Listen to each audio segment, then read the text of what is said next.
Optimal success trajectory की online classes में आपका स्वागत है। आज हम लोग एक क्वेश्चन डिस्कस करेंगे। The question is that 2 point charges capital Q each are placed at a distance small d apart. Another charge capital Q is in equilibrium between the charges.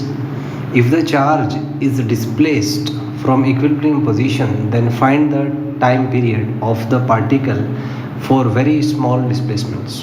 तो मान लीजिए यहाँ पे दो चार्जेस हैं कैपिटल Q ईच, बीच में एक capital Q रखा हुआ है, इनके बीच का डिस्टेंस d है। तो सर्टेनली इक्विलिब्रियम d/2 डिस्टेंस पे आएगा क्योंकि फोर्सेस इक्वल होंगे d/2 पे। मान लीजिए इस Q ने इस चार्ज पे फोर्स F1 लगाया इधर और इसने इस पे फोर्स F2 लगाया। तो अगर मैं इस Q को यहाँ डिस्प्लेस कर देता हूँ, इसको मैंने दिखाने के लिए Q3 सिंबल यूज़ किया है ताकि आप डिस्टिंग्विश कर पाएँ। ये Q को मैंने यहाँ जो है डिस्प्लेस कर दिया। तो अब क्या होगा कि ये जो F1 है, F1 का वैल्यू डिक्रीज़ करेगा क्योंकि जो डिस्टेंस है आप देख सकते हैं यहाँ पे डिस्टेंस d/2 है और ये डिस्टेंस जाहिर सी बात है कि ये वाला d/2 से कम होगा।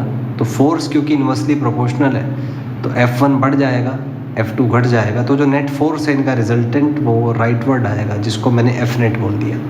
मैंने मान लिया ये डिस्टेंस x है, तो ये जो डिस्टेंस है this will be d/2 minus x और ये वाला जो डिस्टेंस है आपका this will be d/2 plus x. तो नेट फोर्स होगा F1 माइनस F2, इसको हम लिख सकते हैं as 1/4πε0 Q square 1/d/2 minus x का whole square minus 1/d/2 plus x का होल स्क्वायर। इसको हम सिंप्लीफाई करेंगे तो इस तरीके से ये सॉल्व हो जाएगा। यहाँ से फिर इसमें हम फर्दर सिंप्लीफाई करते हुए, और अगर हम ये कंडीशन यहाँ पे यूज़ करें कि x d²/4 minus x square d²/4 को टेंड करेगा, तो फाइनली कैलकुलेट होके ये आपका नेट फोर्स इस फॉर्म में आ जाएगा।